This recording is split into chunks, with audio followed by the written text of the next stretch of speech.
Hi, welcome to Iron's Health Talk with Dr. Akram. I am Akram. In this program, we'll be talking about all medical issues with experts in the field. Today, we're going to talk about intellectual disability. So sit back, relax, and enjoy the time with us. Intellectual disability, also known as general learning disability and mental retardation. Intellectual disability affects about 2 to 3% of the general population. 75 to 90% of the affected people have mild intellectual disability. About a quarter of cases are caused by a genetic disorder, and about 5% of cases are inherited from person's parents. Causes of unknown cause affect about 95 million people. Intellectual disability has been documented under a variety of names throughout history. Throughout much of human history, society was unkind to those with any type of disability, and people with intellectual disability were commonly viewed as burden on their families. First of all, Caliph Al-Walid built one of the first care homes for intellectually disabled people, and he also built the first hospital which accommodated intellectually disabled individuals as part of its services. That was around 700 after Christ. In addition, Al-Walid assigned each intellectually disabled individual a caregiver. In the 17th century, Thomas Wallace provided the first description of intellectual disability as a disease. He believed that it was caused by structural problems in the brain. According to Wallace, the anatomical problem could be either an inborn condition or acquired later in life. Until the middle of the 20th century, people with intellectual disabilities were routinely excluded from public education. Until the Enlightenment, the Europe care and asylum was provided by families and the church, such as monasteries and other religious communities, focusing on the provision of basic physical needs such as food, shelter, and clothing. In the 18th and 19th centuries, housing and care moved away from families and towards an asylum model. People were placed by or removed from their families, usually in infancy, and housed in large professional institutions. By the way, that's history. But now we treat them with dignity and care, and the social norms are changing.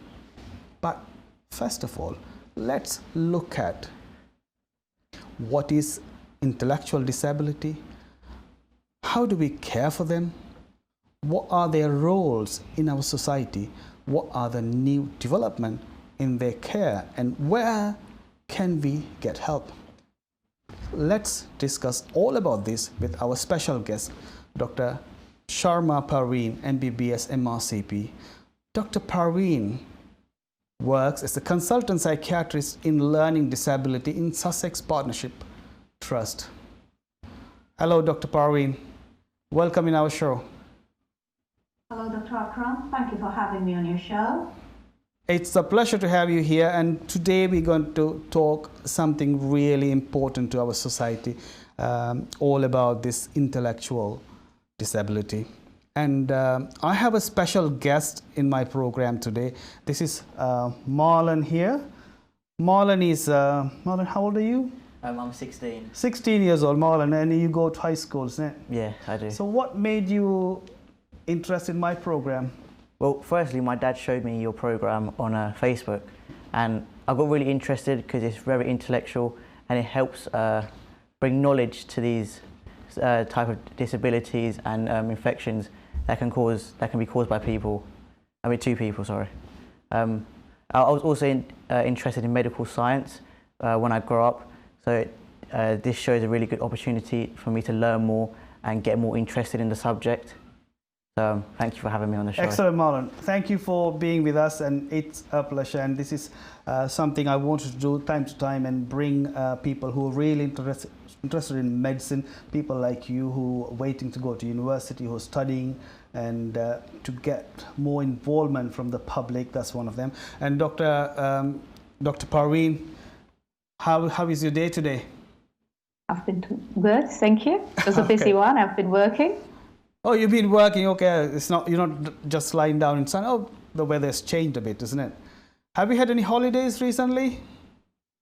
Well, not since lockdown. Not since lockdown. Okay, that's fine. Fair enough. We're all here anyway. We had a good weather, isn't it? But anyway, it's been lovely. This is a live program, so call us on 0203 515 5788 if you have any questions or suggestions, or write to us healthtalk@intv.co.uk, and you can also follow us on Facebook Live, intv.co.uk. Our channel is Sky Channel 782. Anyway, let's talk about intellectual disability. Dr. Akram, can I just correct you a tiny bit? You've said I've got MRCP. I wish I had an MRCP, but I haven't had an MRCP because I'm a psychiatrist. I have got an MRC Psych. MRC Psych, is it? Okay, thank you very much. Psych, okay, that's great. Excellent. Lovely. So what is all this about intellectual disability? What is it? Okay, so as you kindly told us about the history, I hope people have been interested about intellectual disability now. As Dr. Akram already said, intellectual disability has been called by different names like mental retardation, learning disability. In the UK, it is still officially learning disability. Around the world, it's called intellectual disability, and we are actually moving towards intellectual disability as a term, official terms, more in the UK as well. So what is it basically? So we have to keep in mind that this is not a disease, rather it is a disorder and it is a lifelong condition. People will have deficiency or a sort of deficit or limitations in two aspects of their life. One is their intellectual functioning. What do we understand by intellectual functioning? It is learning, reasoning, planning, taking decisions, all sorts of intellectual work that our brain does. Yeah, our brain do.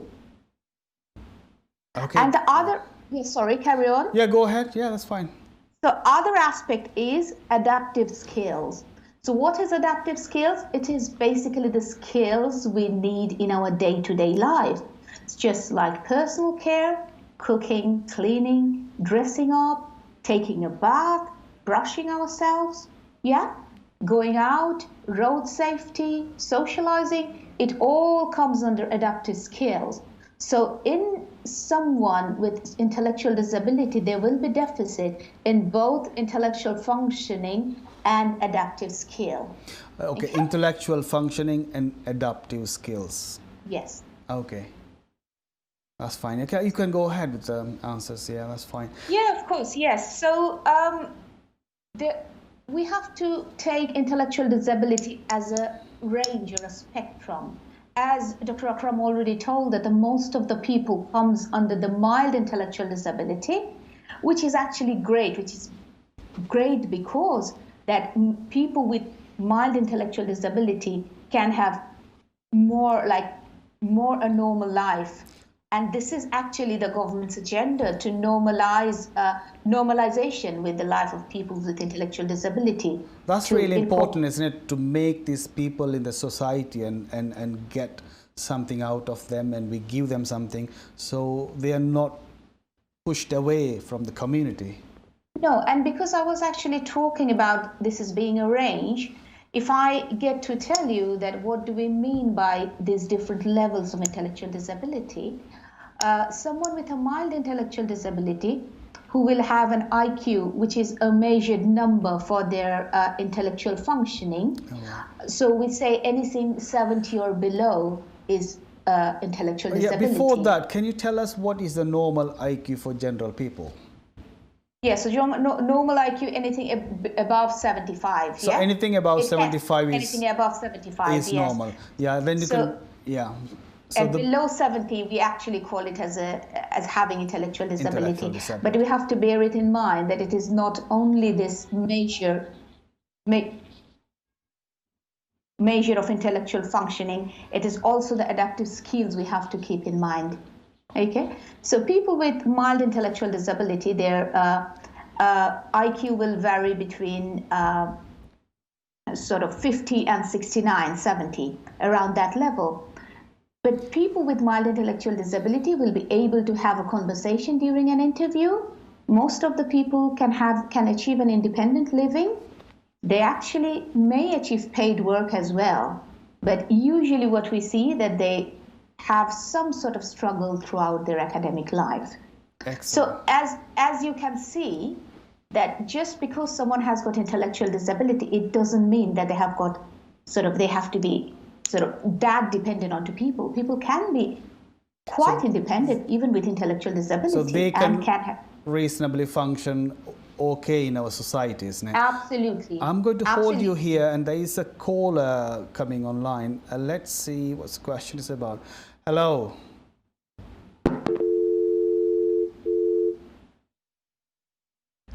Oh, unfortunately, we lost the call. Anyway, let's go ahead. It might call us back. Anyway, sorry. Okay, so as you can see that someone with a mild intellectual disability can have a normal life like you and I, with some sort of support. They may just need support around paperwork. They may just need support around banking or doing an application form. But they actually can hold a paid work.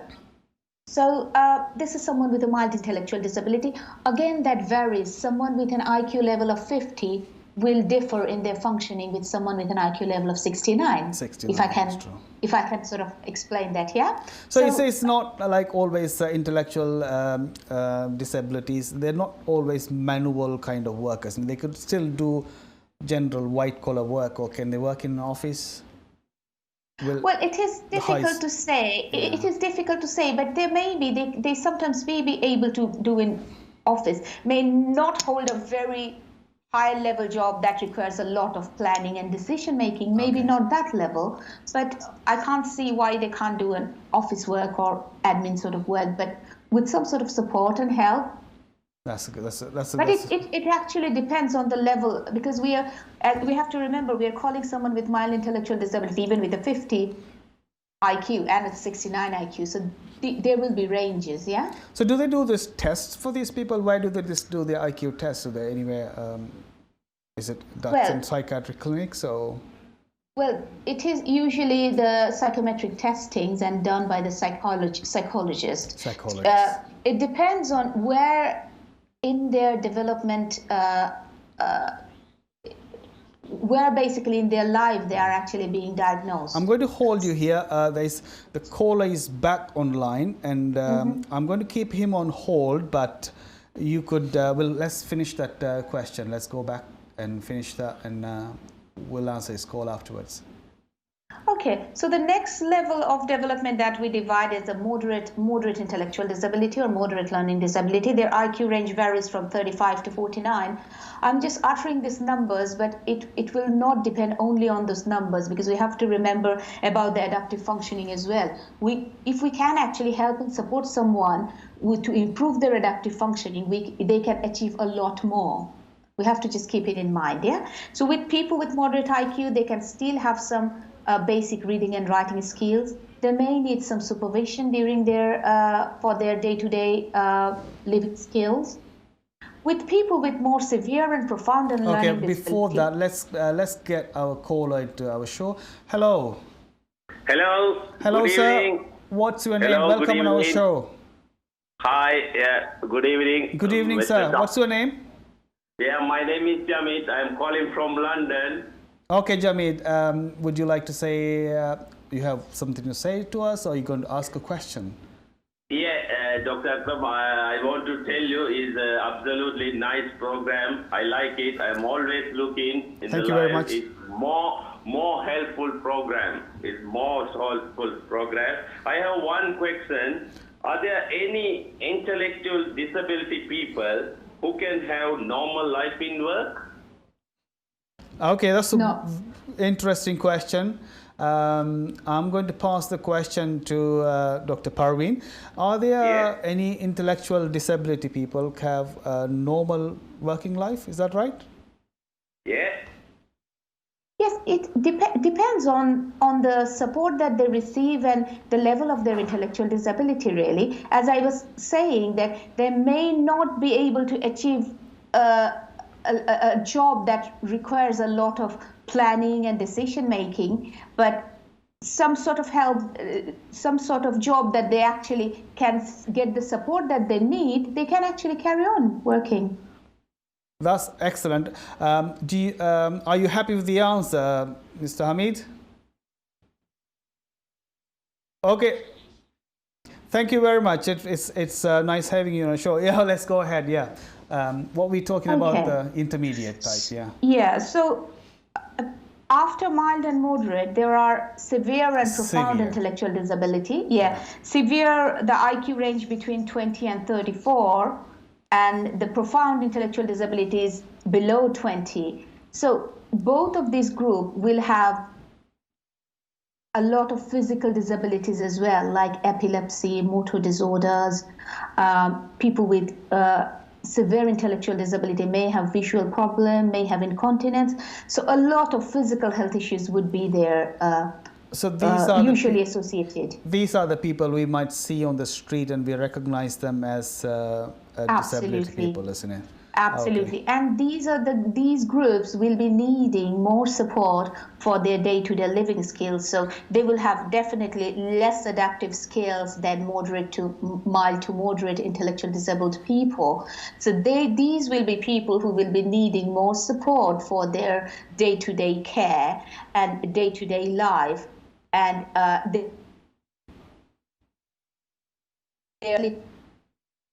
some might not have any language at all. Some may talk through the sign languages. People with profound intellectual disability, they would probably struggle to sort of carry out any sort of instructions because their comprehension on language would be really, really low. So that's how you categorize. But again, these are not like straightaway categorization. There are variations and there are overlaps. And we have to remember that these are ranges. Excellent. I think Marlon wanted to ask what is it that you want to ask about the causes? Isn't it? What makes this intellectual disability? Is that right? Yeah. You had one of your questions. Can you ask that question, Marlon? Here we go. Yeah. So because there's quite a high number of intellectual disabilities spread around the world, and I was wondering, is there a main cause for the widespread amount of people that have this intellectual disability? Thank you, Marlon, and thank you for your interest in intellectual disability. This is one of those programs that I take the opportunity to advocate for people with intellectual disability, and I think people like you who can carry it forward, really. So your question was why it is so widespread. Yes. Answer is, unfortunately, in many cases, we actually don't know the causes for intellectual disability. We know that it is caused by some kind of abnormalities of the brain, but we cannot always pinpoint what really caused this, okay? So the reasons or the causes that we know about as an etiology of intellectual disability, we can divide it like any other issues, any other problems as a biopsychosocial model, really. So if we talk about the biological causes of intellectual disability, again, we can talk about prenatal causes. So prenatal means that's before birth, perinatal causes around the time of the birth, and postnatal causes when the baby is born.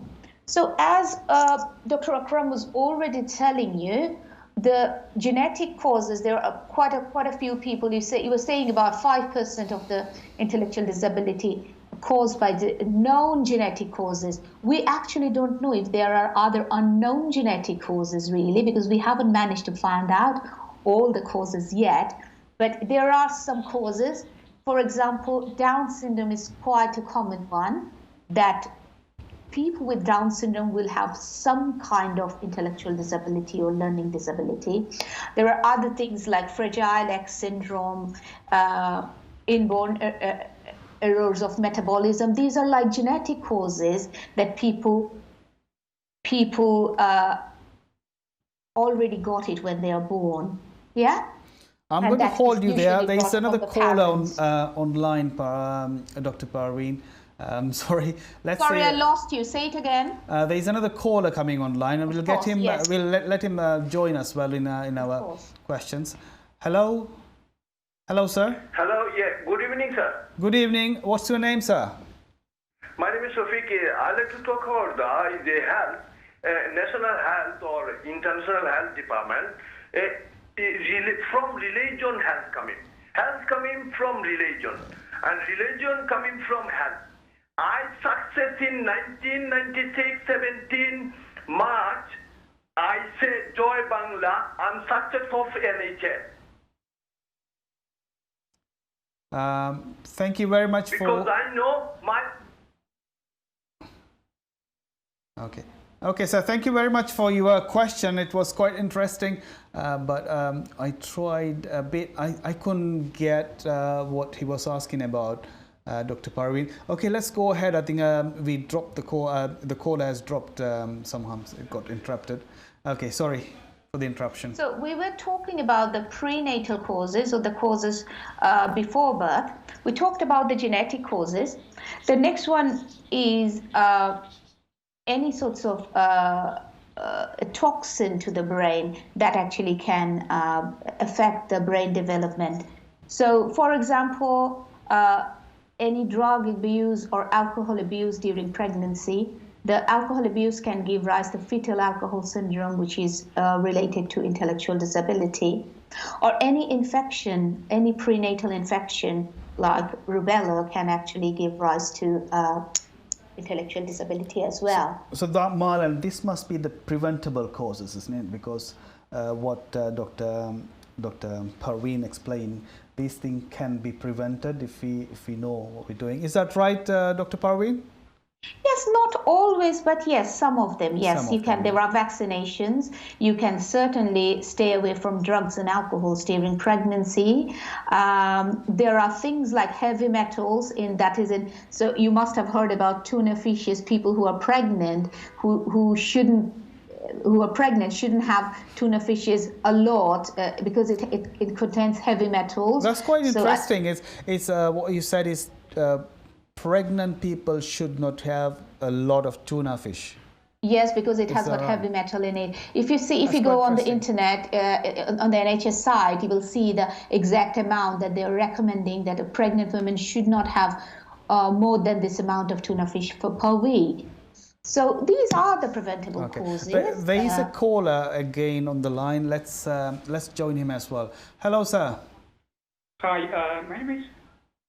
Hi, my name is Lias Abdul Wahid, calling from South London. I got a question for Dr. Parveen. Is there any link to intellectual disability with any culture, like a certain people get more or the other people get less, like European get more or the other way around, or Asians get less? Is there any link between the culture or social, the way of doing it? Yeah, that's a good question. I haven't come across, and this is quite widespread. And Molan was telling you that is actually quite widespread around the world. I haven't come across that this sort of specific nationals actually get it more or less. Maybe this is something I may want to look into, really. That's a quite interesting question, Mr. Yeah. Lias, isn't it? It says, even I have never thought it says it. But I can actually certainly say something from my previous medical knowledge. We know that consanguineous marriage does give rise to abnormal children. You know what's consanguineous marriage is? Marriage without the families. Marriage within cousins. I think these are quite common in Asian communities.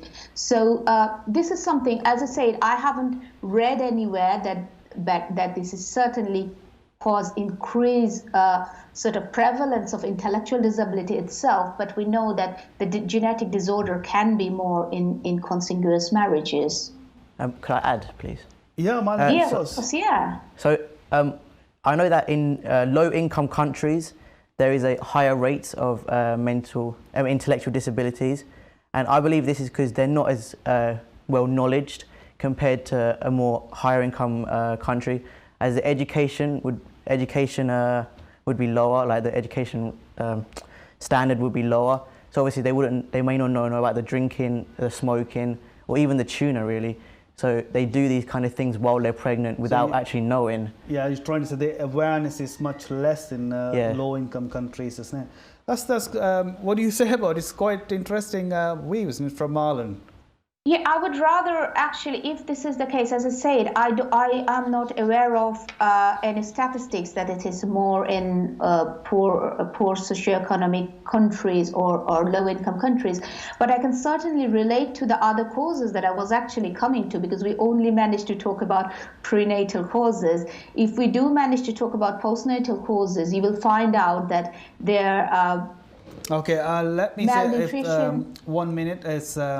Mr. Lias Abdul Wahid, are you still with us? You can stay on the line and listen to us, or you could watch us still on the television. Okay, please go ahead, Dr. Parveen. Yes, so if we look into any infections when as a childhood, like meningitis, encephalitis, so any trauma to developing brain can give rise to intellectual disability, and I can certainly relate all these causes to low-income countries. So lack of vaccination, infection like meningitis, encephalitis, severe neglect, severe malnutrition, all these causes are postnatal causes. If I may, before I finish the causes, because there is a tiny of a perinatal causes that we need to go into break as well. You could, you could actually wrap up with that. Yeah, that's good. Yeah, so the perinatal causes include any trauma to the developing brain. So any sort of traumatic birth, prolonged birth, asphyxiated birth, so anything that can cause trauma to the developing brain. That's during the birth, isn't it? Sorry? That's during birth. During birth, yes. So this is the perinatal causes. So this is the during the birth. Yes. Okay. So, thank you very much. I think we're going to hold you there, and we're going to go for a quick short break, and we'll see you within few minutes. Today we are talking about intellectual disability. This is one of the really important condition in our society, and so far we have talked about how it comes, what is it, and the causes. And the next bit we're going to talk more about how we're going to tackle with these people, how we're going to support it. So we'll see you after a short break. Please be there.